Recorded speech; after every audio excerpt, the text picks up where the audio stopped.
मुस्लिम समाज है वो ये कह रहा है कि गाय को जो है राष्ट्रीय पशु घोषित किया जाए। आपको क्या लग रहा है ये क्यों नहीं हो रहा है? देखिए, सिर्फ मुस्लिम समाज नहीं कह रहा है, पूरा देश इस बात के पक्ष में आज से नहीं सदैव से रहा है। और ख़ासकर जब से भारतीय जनता पार्टी की सरकार इस देश में बनी तब से उन्होंने गाय पर राजनीति करी, गोबर पर राजनीति करी, गौमूत्र पर राजनीति करी, सनातन पर राजनीति करी, धर्म के ठेकेदार बने, तथा कथित धर्म के ठेकेदार बनकर हजारों साल पुराने पौराणिक मंदिर तोड़ दिए। चाहे आप काशी विश्वनाथ देख लो, चाहे आप अयोध्या देख लो, और अब मथुरा में भी वही चल रहा है। कमोवेश उससे कम स्थिति नहीं है। पूरा देश चाहता है यदि मुस्लिम समाज मुखर होकर के मैदान में खड़े होकर के ये कह रहा है कि गाय को राष्ट्रीय पशु घोषित किया जाए, उसको माता का दर्जा दिया जाए, यदि बीजेपी वाले लोग इस बात को मद्देनजर रखते हुए कोई फैसला नहीं ले रहे हैं तो इसका मतलब गाय सिर्फ इनके लिए राजनीति का एक जानवर है। इनके कई सारे मंत्री,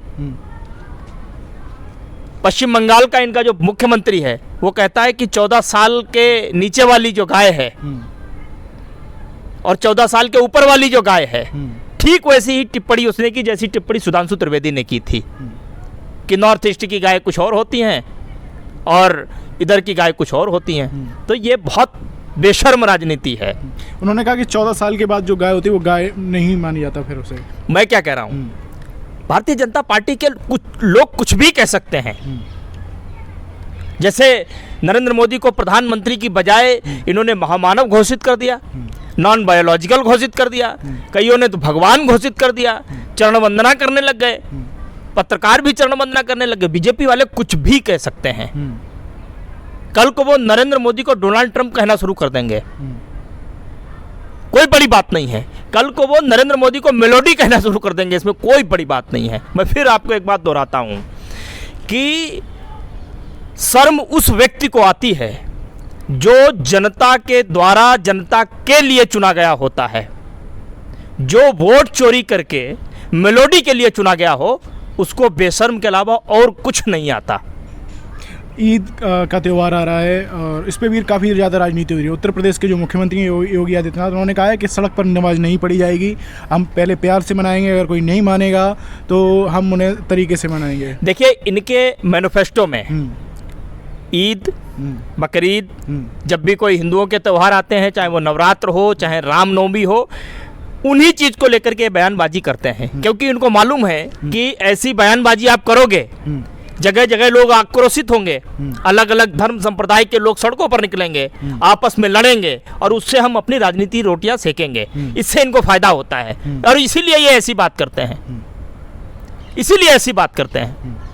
अगर आज मुस्लिम समाज के लोग जिनको ये अपना पैरोकार मानते हैं, चाहे मदनी की बात कर लो, हमारे लोकसभा सांसद इमरान मसूद जी इस बात को कह रहे हैं, बहुत बड़ा दिल है, मैं मानता हूं उनका। अगर वो इस बात को कह रहे हैं कि गाय को राष्ट्रीय पशु का दर्जा दिया जाए, दीजिए। आप हिंदू राष्ट्र की बात कर रहे हैं आप सालों से, आप तो कागज पर कुछ भी लिख करके सदन में पढ़ने में माहिर हैं, तो पढ़ दीजिए। लेकिन सच्चाई क्या है? सच्चाई ये है कि न इनको हिंदू राष्ट्र से मतलब, न हमारी गाय माता को राष्ट्रीय दर्जा मिले इस देश में, न इनको उससे मतलब। इनको मतलब है सिर्फ अपनी गंदी, घृणित, झूठी राजनीति को कैसे साधा जाए। और ये गाय को राष्ट्रीय दर्जा क्या देंगे? इनके तमाम साथी जिन्होंने मुस्लिम नाम के प्लेट लगा करके दुनिया भर के जो है वो भूषण खाने खोल रखे हैं, बीफ बेचने वाली कंपनियों से भारतीय जनता पार्टी चंदा लेती है, हजारों करोड़ रुपए चंदा लेती है चुनाव लड़ने के लिए, और ये राष्ट्रीय दर्जा देंगे उसको? कभी नहीं देंगे ये राष्ट्रीय दर्जा। ये बात देश के लोगों को समझने की ज़रूरत है। और मैं आपको पहले भी कहा था कि हमको चिंता चुनावों की नहीं है कि कांग्रेस पार्टी आज हार रही है, क्षेत्रीय दल आज हार रहे हैं। चुनाव आज हारा जा रहा है, कल जीत लिया जाएगा। लेकिन देश यदि हार गया, सैकड़ों साल लग जाएंगे इस देश को उभरने में। पेट्रोल और डीजल की कीमतें लगातार बढ़ रही हैं। पिछले 10 दिनों में लगातार चौथी बार फिर से पेट्रोल के दाम बढ़े हैं, लगभग 7 रुपये से भी ज़्यादा बढ़ चुके हैं। कैसे देखते हैं इस चीज़ को? देखिए, आदरणीय राहुल गांधी जी ने ट्वीट करके बहुत पहले ही कह दिया था। कल भी उन्होंने एक बहुत ज़बरदस्त ट्वीट किया है, आज भी उन्होंने बहुत ज़बरदस्त ट्वीट किया है। इनको कोई फर्क नहीं पड़ता। 2019-20 के दरमियान जब क्रूड ऑयल, कच्चा तेल जब सस्ता हुआ, अंतर्राष्ट्रीय बाजार में जब सस्ता हुआ, तब भी इन्होंने यहाँ डीजल और पेट्रोल के दाम सस्ते नहीं किए और महंगे किए। तो इनकी नीयत बहुत स्पष्ट है। आपसे ज़्यादा मजबूत आपके आस पड़ोस के छोटे छोटे देश हैं। उन्होंने महंगाई कंट्रोल कर ली, एजुकेशन व्यवस्था ठीक कर ली, अपनी स्वास्थ्य चिकित्सा व्यवस्था ठीक कर ली, हर चीज़ में वो आपसे आगे निकल रहे हैं। और आप कहाँ हैं? आप मेलोडी में अटके पड़े हैं। आपके लिए मेलोडी सर्वोपरि है। आप वहाँ जाकर के मेलोडी बांट रहे हैं। ये दो देशों की छोटी सी बात थी मेलोडी की, इससे बहुत ज़्यादा बड़ा राजनीतिक मुद्दा बना। बात छोटी नहीं है। आप एक दिन खड़े होकर के पहले देश को संबोधित करते हैं कि गाड़ियाँ मत चलाओ, सोना मत खरीदो, खर्चा मत करो, सीमित कर दो सब कुछ, श्वास मत लो, सो मत, जगो मत, इस तरीके की बात करके, और आप 1000 करोड़ रुपए के प्लेन में उड़ करके जाते हो, 10 लाख का सूट पहन करके जाते हो, 5 लाख के बूट पहन करके जाते हो। और बड़ा सुंदर, एक मैंने कल कहीं पढ़ा, एक छोटी सी बच्ची कह रही थी कि नॉन बायोलॉजिकल 1.5 लाख रुपए का पेन अपनी जेब में लगाता है। मैं इस बात को सोचते सोचते हैरान होती रहती हूँ कि आखिर एक अनपढ़ व्यक्ति उस 1.5 लाख पेन से लिखता क्या होगा। बात तो उसकी बिल्कुल सही थी। तो ठीक उसी तरीके की स्थिति देश से लेकर बाहर तक इन्होंने कर रखी। आपकी विदेश नीति इतनी फ्लॉप है।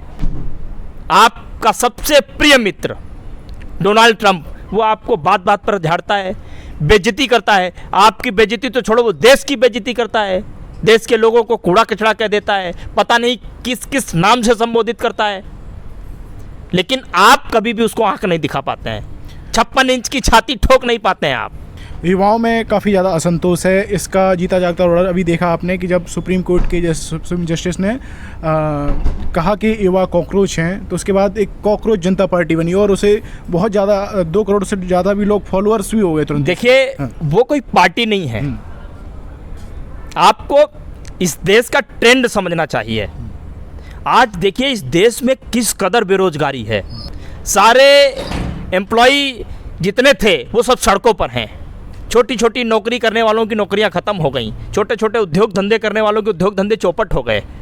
तो सोचिए, कोई विदेश में बैठा हुआ एक आदमी इस देश के नौजवानों के मन की बात को समझते हुए कोई एक पोस्ट डालता है, उस पोस्ट को 1 घंटे के कम समय में भी वो पोस्ट अंतर्राष्ट्रीय लेवल पर वायरल हो जाती है। 2 करोड़ से ज़्यादा लोग यदि 24 घंटे में उससे जुड़ जाते हैं, तो इसका मतलब साफ है कि आपने देश को दीमक की तरह खोखला कर दिया, दीमक की तरह चाट गए आप, साफ कर दिया आपने, कुछ बचा नहीं है। और 70% से ज़्यादा युवाओं वाले देश में यदि युवाओं की ये बेकदरी है, उनको इस तरीके से नज़रअंदाज किया जा रहा है, नज़रअंदाज किया गया है, ये संकेत इस देश के लिए ठीक नहीं है। कोई भी विरोध करता है सरकार का, उसे तुरंत पाकिस्तानी घोषित कर दिया जाता है, देशद्रोही घोषित कर दिया जाता है। ऐसे ही जो फॉलोअर्स थे उनको भी कहा गया कि ये बाहर के फॉलोअर्स हैं। वो तो इनका ट्रेंड है।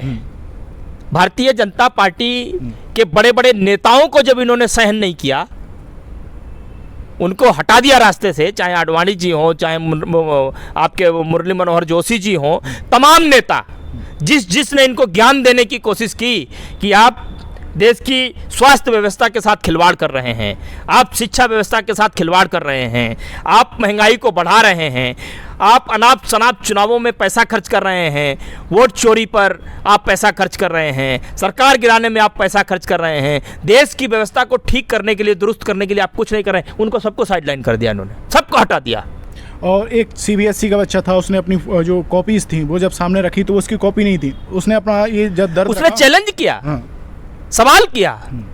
वो सिर्फ एक बच्चे का सवाल नहीं है, इस देश के करोड़ों CBSE के बच्चों का सवाल है, और वो कड़ा तमाचा है सरकार के ऊपर। उसे भी लोग जो है DD न्यूज़ के एंकर हैं वो पाकिस्तानी बता। देखिए, DD न्यूज़ का एंकर जिसकी आप बात कर रहे हैं वो पत्रकार है,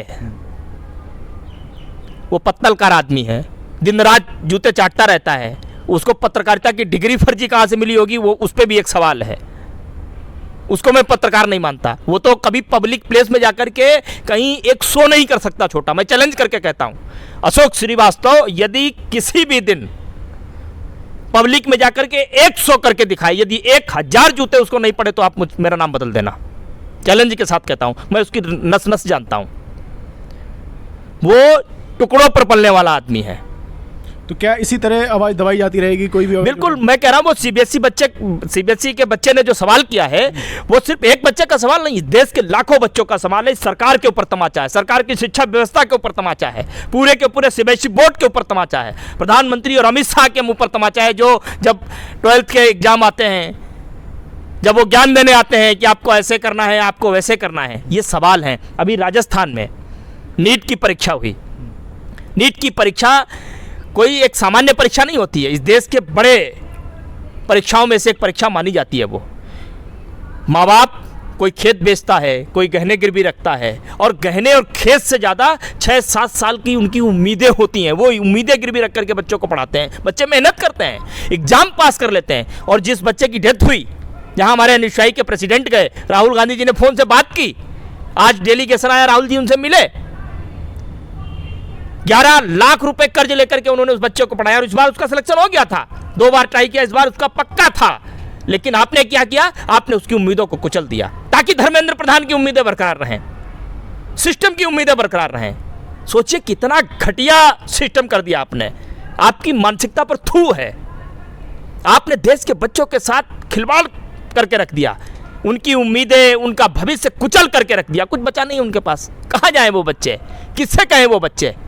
और कोई भी यदि प्रदर्शन करने के लिए निकलता है, अपना रोष व्यक्त करने के, सीबीएसई के बच्चे ने यह सवाल खड़ा किया तो आपके पाले हुए वो कुत्ते की दुम हिलाने वाले पत्रकार उसको गद्दार बोल रहे हैं, उसको पाकिस्तानी तालिबानी घोषित कर रहे हैं। शर्म नहीं आती? इन बच्चों के साथ समय रहते ये न्याय करेंगे, और नहीं तो जिनको इन्होंने कॉकरोच बोला है, तो कॉकरोच को पर कुतरने आते हैं। पूरा का पूरा तंत्र उनकी चपेट में आएगा और फिर कोई भी तंत्र काम नहीं करेगा। आपकी कोई ईडी, सीबीआई, ये वो सब कुछ काम नहीं करेगा, क्योंकि आपने इस देश के साथ वो कर दिया है जो सदियों में इस देश की मूल बुनियादी सोच कभी सोच भी नहीं सकती थी। आपने इस देश को पूरी तरीके से तहस नहस कर दिया, खोखला कर दिया।